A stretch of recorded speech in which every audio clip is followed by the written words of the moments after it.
bersama dengan Mentari. Ya, sahabat Mentari, bagaimana kabarnya? Semoga sehat-sehat selalu. Ya, saat ini dalam episode ini saya boleh bersama-sama dengan Keisha. Ya, nanti beliau akan memperkenalkan dulu siapa nih seorang Keisha gitu.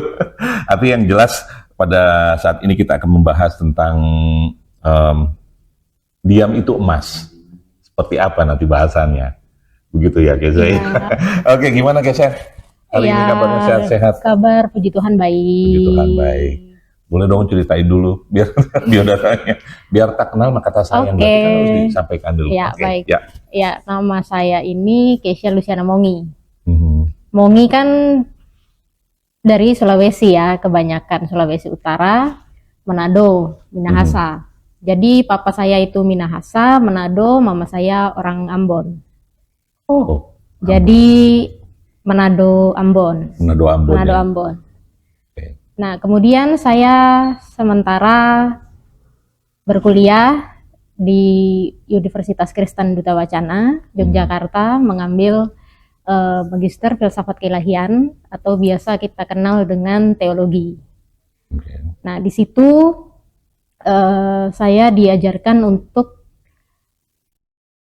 pastoral, juga biblika.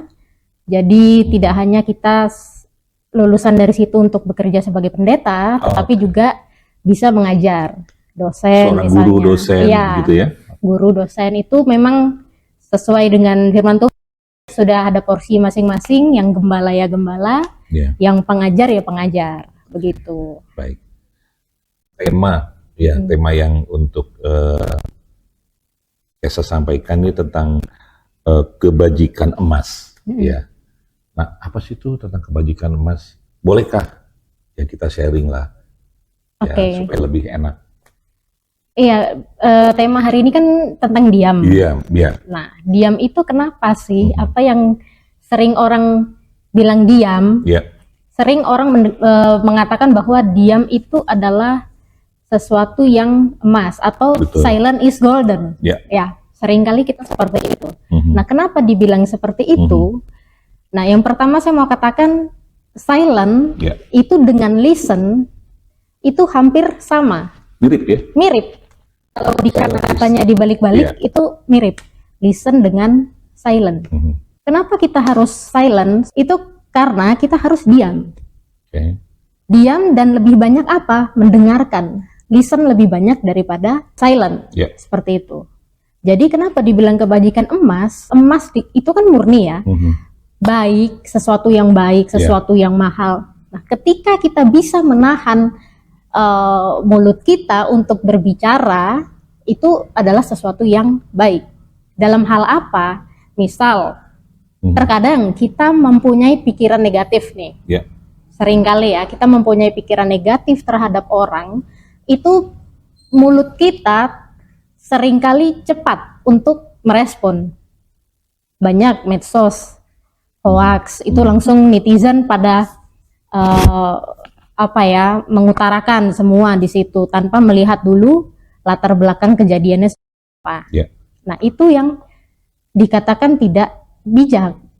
Nah, kalau bijak kita bisa mengerem kapan kita waktunya untuk berbicara dan kapan waktunya kita diam. Oke, berarti boleh dikatakan tapi kan jadi permasalahan kita diam. Betul sih, ada waktunya kita berbicara, ada waktu, tapi kan ada kala ada orang yang pengen saya tahu ini, saya harus berbicara. Apakah salah seperti itu? Kalau saya melihat ini, kisah di Yosua. Yosua itu dalam perjalanannya mengitari tembok Yeriko kan. Nah, itu sebenarnya mereka membawa apa sih? Trompet, mereka boleh berbicara, tapi kenapa mereka diam selama mengelilingi itu? Mereka harus menahan ego mereka untuk berbicara. Sampai pada harinya mereka bisa bersorak-sorai. Di situ kan ada proses. Kenapa kita harus diam, menunggu? Ada kala kita memang berbicara. Berarti termasuk pengendalian gitu ya? Termasuk pengendaliannya. Jadi pengendalian atas lidah atau pengendalian atas sesuai dengan pikiran atau hati? Nah, masuk ke Galatia sekarang. Galatia itu kan ada buah roh. Galatia 5 ayat 22. Nah, di situ kan ada penguasaan diri. Nah, bagaimana kita menguasai perkataan kita itu termasuk dalam situ. Berarti kalau dikatakan diam itu adalah sebuah kemampuan atau karena memang dia boleh dikatakan saya ini harus diam karena memang saya harus mendengar. Nah itu kalau menurut Galatia itu bagaimana? Galatia 5 ayat 22. Nah itu diam menurut Galatia itu adalah kemampuan dan kemauan. Mirip lagi, kemauan dengan kemampuan. Kemampuan itu kan kita mampu, kita bisa, gitu loh. Kita bisa untuk menahan. Kalau mau, kemauan, kita mempunyai kemauan. Apa ya kemauan itu? Saya mau. Nah, jadi kita mampu dan kita mau. Nah, jadi diam adalah kemampuan dan kemauan untuk mengolah dan menahan. Menahan diri kah atau? Menahan ini. Menahan ucapan. Ucapan. Apapun yang terlintas di pikiran kita. Seperti saya katakan tadi, ketika kita punya pikiran negatif, itu bagaimana kita harus menahan agar tidak tersinggung. Betul. Tidak sakit hati. Semisal itu perkataan kita keluarkan, otomatis kita sudah melukai perasaan orang yang kita singgung. Nah itu kan berbahaya. Berarti di situ harus ada kebijaksanaan juga ya? Iya, kita harus bijak-bijak untuk antara menahan. pembicara atau antara sebagai pendengar? Berbicara. Nah di sini kan diamnya kita yang berbicara. Kita yang berbicara. Ya. Kadang-kala kan kita mendengar kabar baik ya, misalnya firman Tuhan. Tapi mulut kita nih kan ingin bicara nih, tapi saya harus mengerem nih. Nah itu bagaimana itu komitmen seperti itu? Kita mendengar firman nih, terus? Ya artinya sesuatu hal sebetulnya kita nih, saya ingin menjawab apa yang disampaikan oleh pelayan firman kah, siapa, whatever lah, siapapun itulah gitulah, ya kan? Nah artinya tadi kan boleh dikatakan you harus diam atau memang harus ada waktunya, atau kadang-kala kan orang saya mau ngomong, saya mau berbicara, tapi kalau udah kelewatan lupa gitu. Itu sepertinya gimana ya? Ini untuk firman Tuhan loh ya maksudnya. Kalau untuk firman itu kan kembali lagi ya, kita hidup di dunia ini kan ada waktunya. Kapan kita harus ini, harus itu, bahkan kita berbicara pun ada waktunya. Betul. Jadi misalnya kalau kita istilahnya mau mempertanyakan itu atau mau menjawab, itu bisa spontan. Nah ini terkadang terkendala nih, seringkali yang membawa firman ini kan menanyakan, tetapi langsung melihat orang yang jemaat yang di sekitar dan langsung menunjuk. Nah itu kan kita belum siap jawaban seperti apa yang akan kita lontarkan. Betul. Nah itu kan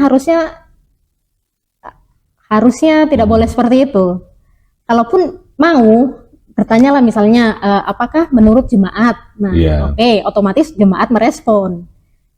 Dan tidak boleh harus tunjuk. Kira-kira apa? Tidak bisa. Kan kita tidak boleh menunjukkan. Kalau kita menunjuk kan satu jari ke sana. Lah ini sisanya gitu kemana? Ya? Oh gitu ya? Ke kita kan? Itu kan kiasan. Iya, saya tertarik nih dengan kapan kita harus diam? Ya seperti boleh dikatakan lah, diam saat panasnya amarah ya dalam Amsal 14 ayat 17. Nah itu maksudnya seperti apa tuh? Kapan kita harus diam? Ketika kita marah. Marah bukan arti kita misalnya clash dengan orang tiba-tiba kita diamin aja lah. Besok-besok dia datang, ya udah urusan lu gitu kan. Gue ya gue gitu kan. Masalah lu sama gue belum selesai nih. Betul. Tapi kenapa di sini dikatakan panasnya amarah? Panas amarah itu adalah kemarahan yang meluap. Sudah terlalu geram, itu bahaya. Contohnya, kita punya dendam kesumat nih sama orang. Tiba-tiba orang itu datang mau meminta maaf atau mau apa, terus tiba-tiba kita karena terbawa dengan situasi dendam kesumat itu, nah mulut kita mulai mengungkit-ungkit, melukai hatinya, menyinggung. Harus dikontrol. Mulut kan cepat, lidah kan tak bertulang. Jadi kalau boleh dikatakan kadang-kadang kan kita tergoda ya bercanda dengan dosa ya, seperti kata Amsal itu 14 ayat 9 ya. Nah kadang-kadang kan kita tidak sengaja atau karena memang dilontarkan itu kan biasanya dia nggak kepikir tuh, tiba-tiba itu oh iya ternyata saya salah nih melontarkan itu. Nah itu menurut pemahaman kita itu gimana? Kalau tidak sengaja gitu. Nah, kalau tidak sengaja itu masih baik daripada kita tidak mengaku gitu kan.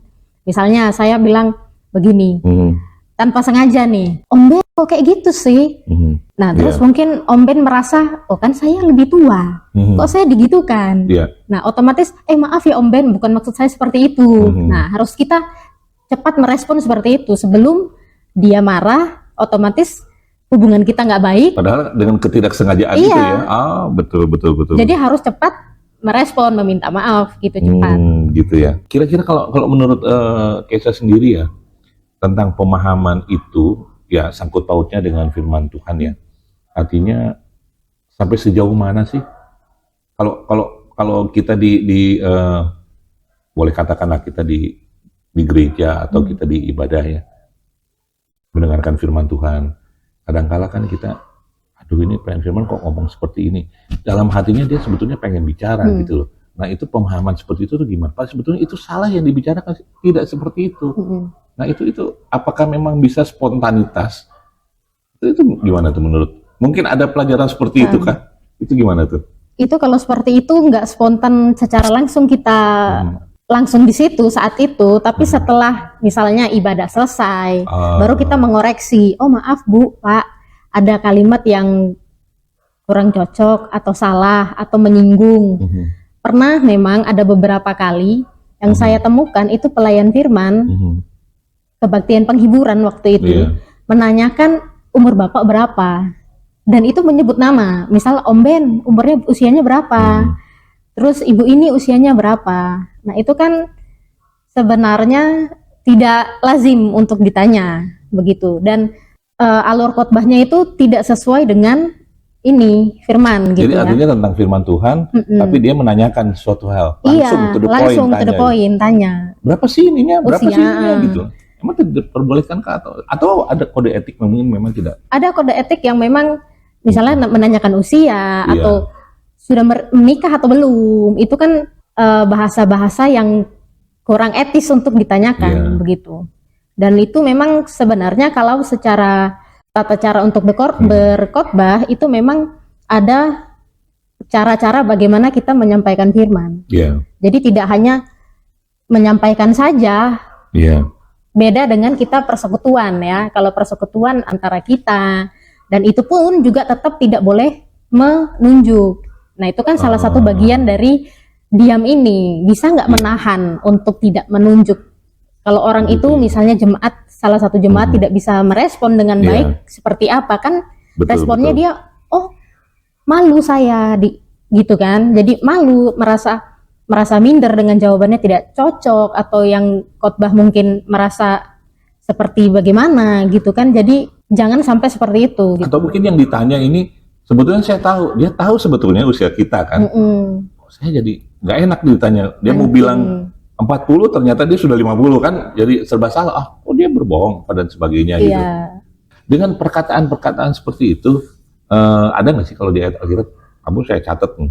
Di Matius berapa ya? Misalnya ini ya, Matius 12 ayat 36 kali ya. 1 Korintus misalnya. 1 Korintus 8 ayat 11 itu. Itu kan jika perkataanmu menyinggung orang lain. Nah itu kan dari perkataan mungkin bagi dia sepele, tapi itu tajam gitu loh. Kayak silet. Pedang bermata dua kan. Waduh ngeri banget. Jadi lidah itu ya betul-betul harus dijaga. Ngomong enak, gampang, tapi padahal lidah ini tidak bertulang. Kan ada lagunya tuh. Ada. Tapi itu tadi pedang bermata dua. Ngeri ya. Berarti kita harus menjaga benar-benar ya. Oh luar biasa. Ya, ya menurut Keisha sendiri ya, apa sih yang dimaksudkan dengan boleh dikatakan bahwa diam itu emas betul, tapi diam merupakan boleh dikatakan saya tidak seperti itu dan saya harus berbicara, tetapi saya harus diam, saya tidak boleh mengatakan itu. Nah itu gimana ya kalau seperti itu? Ini menurut firman Tuhan loh ya, kira-kira seperti itu gimana tuh? Nah kalau sesuatu yang baik. Kalau sesuatu yang baik memang harus diperkatakan, katakan saja. Perkara orang itu tersinggung, sakit hati, tapi kalau ini memang sesuatu kebenaran, ya silahkan. Gitu ya? Gitu. Kan kita sharing tentang masalah diam ya. Menurut Keisha nih, definisinya seperti apa sih? Diam, tidak berkata-kata. Tidak berkata-kata. Apakah kan Tuhan sudah memberikan kita akal pikir bahwa kita nih ya diberikan semuanya lah tubuh kita supaya kita berani untuk mengatakan yang benar. Tapi kadang-kadang orang takut gitu loh. Kalau kita sudah diberikan akal budi, akal pikiran, itu kan kita pasti menyaring dulu ya, filter dulu. Ini bener nggak? Menyaring ya. Menyaring. Mengkerucutkan dulu berarti. Iya. Mengkerucutkan dulu. Oke. Jangan hanya mendengar dari satu sisi, dua sisi, terus langsung tat gitu. Iya. Kebanyakan kan seperti itu, langsung tanpa meng-cross check. Ini benarkah atau salah? Jadi kita nggak apa-apa, kita masukkan dulu. Oh, si A cerita ini, si B cerita versi ini. Nanti ketika kita tahu dari versi aslinya, barulah kita berbicara. Begitu ya? Iya, jadi kita harus menyaring dulu. Nah, kalau disebut ya di Amsal 12 ayat 14 kan, jika Tuhan memberi kita 5.000, ya kurang lebih 500.000 ya dolar ya, mungkin apa, dan $500 lah untuk setiap kata-kata ya, baik yang kita ucapkan ya, untuk mengumpulkan 200 kata untuk setiap kata-kata buruk. Nah, apakah kita akan kaya atau miskin sih sebetulnya di dalam Amsal itu? Mari kita buka ya. Boleh. Ini di dalam Amsal 12 ayat 14. Amsal 12 ayat 12 ayat 14. Ya. Ya, sesuai ini ya, TB terjemahan baru. Ya. Itu dikatakan bahwa setiap orang dikenyangkan dengan kebaikan karena buah perkataan. Dan orang mendapat balasan dari yang dikerjakan tangannya.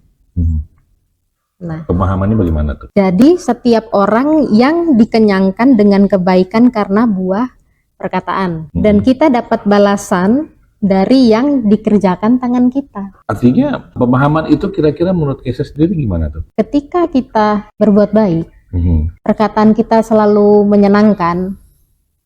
Anggaplah kita perkatakan perkataan yang baik, yang benar, yang jujur, itu kan menyenangkan hati sesama kita, mungkin bahkan hati Tuhan. Tuhan aja tidak suka untuk kita perkatakan perkataan yang kurang sopan, yang tidak baik.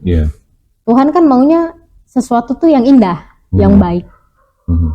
Begitu juga dengan kita sebagai manusia. Nah, ketika perkataan-perkataan itu baik, itu kan suasananya jadi adem ayem kan. Dibanding dengan suara yang nyinyir-nyinyir, itu kan bikin konflik. Betul. Nah, ini jadi kenyangnya dengan sesuatu yang baik. Kayaknya damai sejahtera ya kalau kita damai tidak ada yang nyinyir-nyinyir ya. Iya.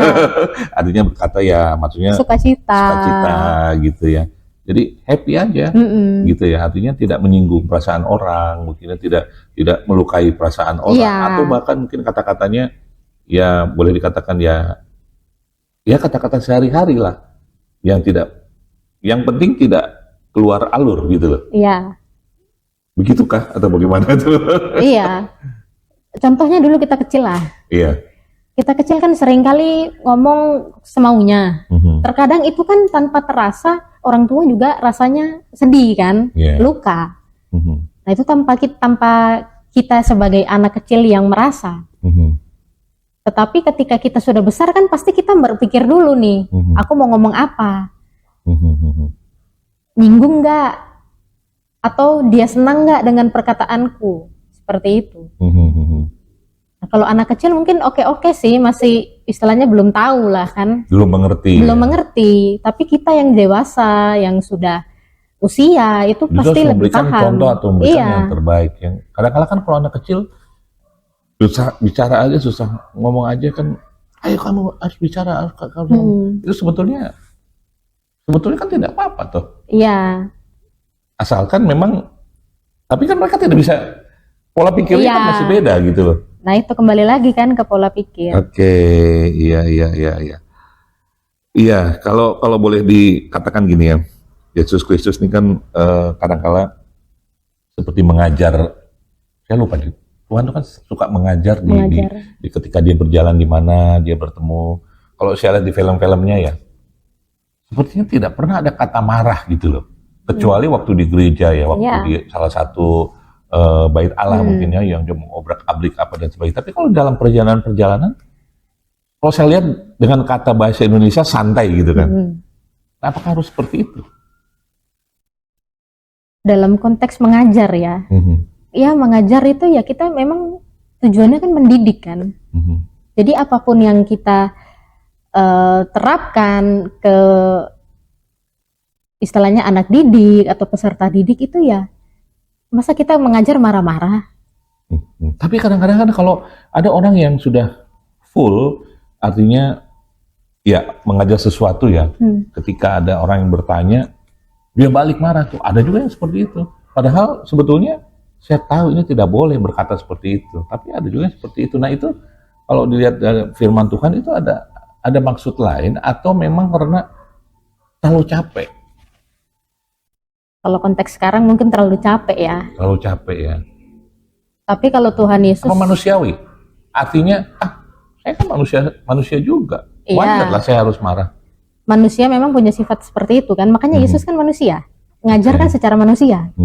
Bukan mengajar sebagai Allah. Iya. Jadi perasaan manusia, apa yang manusia alami, haus, lapar, capek, lelah, marah, itu ada di diri Yesus. Makanya Yesus bisa marah kan saat di bait Allah. Betul, iya. Ya itu. Oh, iya.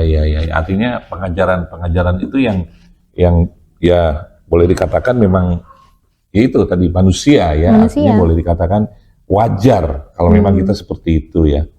Nah, kembali ke apa namanya tadi tentang diam. Kalau menurut Kesia sendiri ya, diam itu ya kan boleh dikatakan diam itu emas. Iya kan? Tapi kadang-kala diam itu bukan emas juga gitu loh. Artinya kalau saya diam berarti saya tidak memberitakan hal yang baik. Padahal saya tahu itu baik. Menurut Kesia gimana?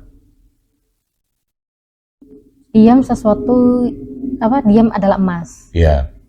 Tetapi terkadang kita tahu yang baik, mau mengutarakan itu susah. Iya. Benarnya ya kalau ini perkatakan di Alkitab memang tertulis ya, perkatakan apa yang baik. Jadi ya sampaikan aja seharusnya. Sampaikan aja ya. Iya, seharusnya. Tapi kan terkadang orang, aku takut nanti dikira sok tahu. Iya. Atau dikira, ngapain sih ngomong itu, kayak dia bener aja. Kan ada yang seperti itu. Tapi kan kita memang tujuannya tahu yang benar, ya kita kasih tahu, beritahu. Betul. Jangan kita istilahnya kita tahu kebenaran terus kita sembunyikan, itu bahaya. Misalnya nih ada orang berbuat dosa, terus kita kasih tahu yang benar, kasih tahu yang betul. Kamu jangan seperti ini loh. Itu kan kita niatnya baik. Masa kita mau tahan-tahan nanti dia terjerumus, lama-lama seperti apa? Kan sayang juga. Betul. Ada kadang-kadang orang salah mengerti. Diam itu emas, dia diam aja 1000 kata. Nggak ngomong. Ada loh seperti itu. Ada. Tapi mudah-mudahan sahabat mentari tidak ada seperti itu. Artinya boleh dikatakan bahwa diam itu memang betul Mas ya. Iya. Emas seperti apa sih yang kita harapkan? Atau menurut Kesia apa sih? Diam itu emas tuh ya betul sih tadi apa yang sudah disampaikan ya. Sebetulnya sampai sejauh mana sih? Apa itu hanya kiasan toh? Atau hanya itu kan sudah biasa gitu loh. Menurut Kesia sendiri gimana? Diam adalah emas. Ya kalau kita balik lagi ya, kalau kita cuma diam aja menunggu kapan aku ngomongnya, kapan aku berbicara, itu kayaknya merasa sepertinya bukan emas lagi ya. Karena kan kalau emas itu otomatis sesuatu yang apa ya, yang mahal, yang baik. Puncaknya lah gitu kan. Nah itu kan satu puncak sebenarnya. Pernah nggak sih mungkin ada cerita tentang Tuhan Yesus mungkin ya, bahwa Tuhan Yesus itu harus diam, tidak melakukan sesuatu? Pernah nggak baca atau mungkin pernah merenungkan sesuatu? Yesus diam, pernah ada. Itu seperti di tulisan saya di tesis. Itu kan saat dia bergumul di Taman Getsemani. Saat itu dia sebagai 100% manusia sebelum ditangkap ya, kisah ini. Nah dia Yesus sendiri berdoa kan, diam di Betul. situ. Dia pergi dari ketiga muridnya untuk menyendiri, dia berdoa, diam di situ. Diam itu bukan berarti dia tidak ngapa-ngapain. Tidak. Dia justru berdoa. Dia Ya? berdoa. Nah, diam itu sebagai manusia untuk apa? Untuk mendengar suara Bapaknya. Oke. Jadi ada kala kita diam itu untuk mendengar Iya. yang lain. Coba kalau kita komunikasi seperti ini, Om Ben bicara, saya bicara, terus siapa yang dengar? Betul. Nggak bisa kan? Betul. Jadi kan harus gantian. Nah, kalau kita sebagai orang Kristen itu lebih lagi. Kita oke, mungkin sibuk dengan pekerjaan, dengan hal-hal yang lain yang kita lakukan sehari-hari. Tapi kapan waktu kita diam untuk dengar suara Tuhan? Di dalam satu hari itu 24 jam. Adakah kita diam 5 menit saja untuk dengar suara Tuhan? Atau pagi-pagi kah? Yeah. Saat bangun tidur? Atau ambil waktu siang, sore, bahkan subuh pun ada. Itu bukan berarti dia diam dan melakukan Tidak, hal yang baik ya. Tapi Tuhan Yesus juga kalau nggak salah itu tidak diam aja loh. Dia mempraktekkan bahwa saya harus membuat kebaikan. Contohnya misalnya ketika murid Tuhan Yesus gitu ada yang dipotong telinganya, terus Tuhan Yesus sambungkan. Dia kan selain berdoa juga dia melakukan hal yang baik gitu loh. Iya. Nah artinya apakah mungkin ya artinya kita sebagai manusia juga harus mempraktekkan seperti itu ya. Iya. Kalau dalam kehidupan sehari-hari mungkin kita bangun tidur misalnya, ini contoh hal kecil lah. Bangun tidur mungkin kita bukan langsung mencari Android ya. Iya. Mungkin kita harus langsung fokus kepada Tuhan ya. Fokus pada Allah Bapa mungkin ya. Kisah sendiri gimana tuh? Apakah memang harus seperti itu atau bagaimana? Iya, ketika kita tidur, istirahat, Iya. sebelumnya kita berdoa kan, Tuhan aku mengucap syukur untuk hari ini dan sekarang mau istirahat, gitu kan. Tuhan jagai, bilang lagi Tuhan jagain ya, supaya tidurku nyenyak, tidak ada hal-hal yang pokoknya seperti itu. Tidak mimpi buruk lah. Tidak mimpi buruk apa kan. Jadi Tuhan jadi penjaga loh malam-malam. Tidurlah kita. Terus besok pagi, semisal nih kita belum mendengar suara Tuhan nih. Kita melakukan aktivitas lain. Nah, kalau itu kita istilahnya tidak bangun pagi-pagi, bagaimana? Kapan kita mau bicara sama Tuhan? Iya. Paling tidak ucap syukur ya. Ucap syukur. Paling tidak harus kita duduk atau apa.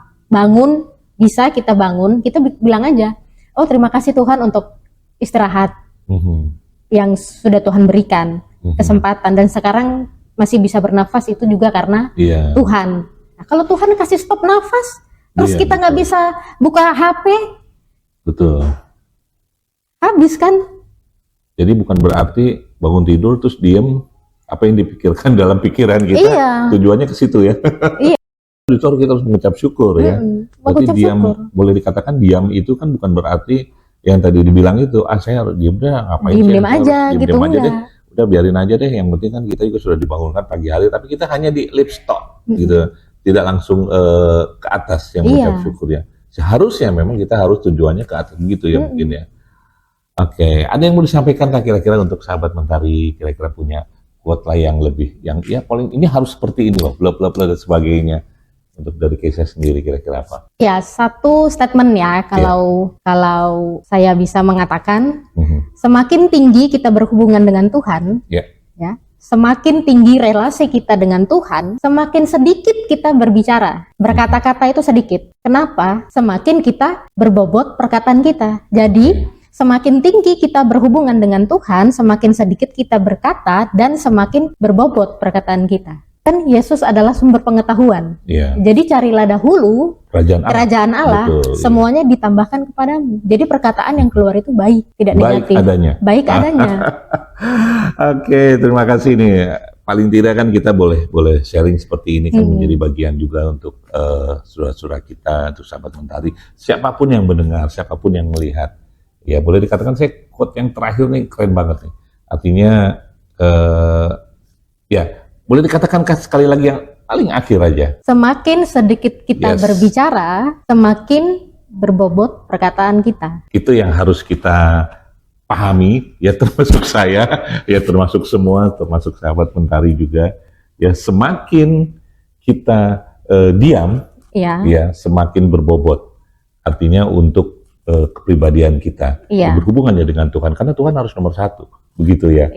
Oke, iya, sahabat Mentari, terima kasih. Kita boleh berbincang-bincang sedikit nih dengan Keisha, ya, yang sedang mengambil studi S2 ya, Ya, mengambil studi S2 lanjut. Ya, semoga ini menjadi bagian dalam kehidupan sahabat Mentari juga semua yang melihat, yang mendengar, yang menjadi kekuatan untuk kita bahwa diam itu emas. Dan kita harus lakukan itu. Bagaimana dengan Anda dan saudara? Ya, dengan sahabat Mentari semua.